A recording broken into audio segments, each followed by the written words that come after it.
50 languages.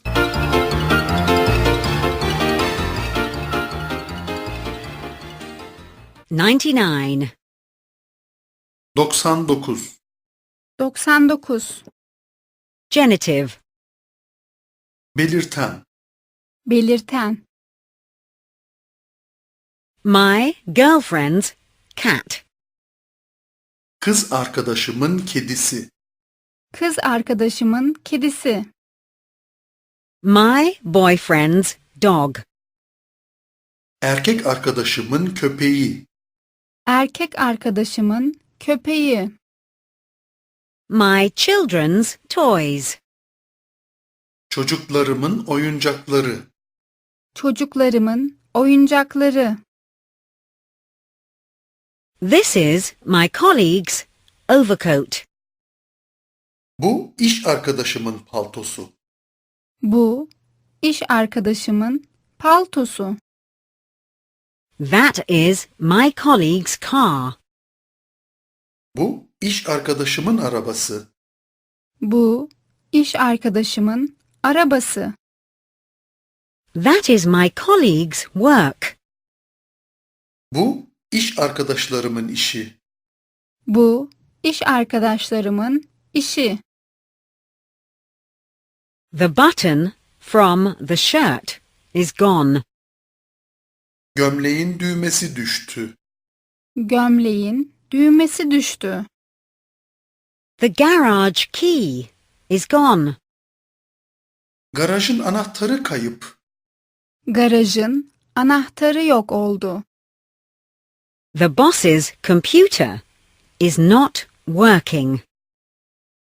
Şefin bilgisayarı bozuk. Şefin bilgisayarı bozuldu. Who are the girl's parents?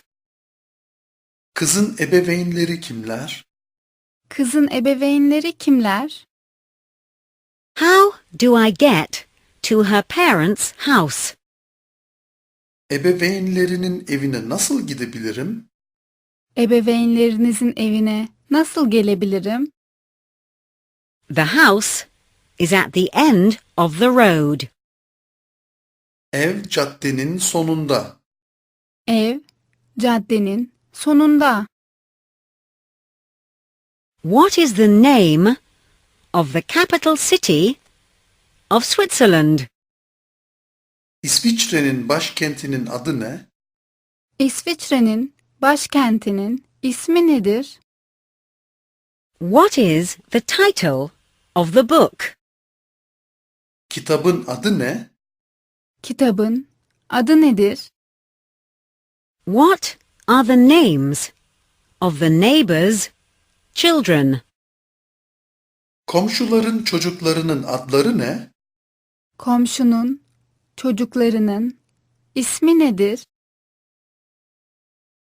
When are the children's holidays? Çocukların okul tatili ne zaman? Çocukların okul tatili ne zaman? What are the doctor's consultation times? Doktorun muayene saatleri ne zaman? Doktorun muayene saati ne zamanlardır? What time is the museum open? Müzenin açılış saatleri ne zaman?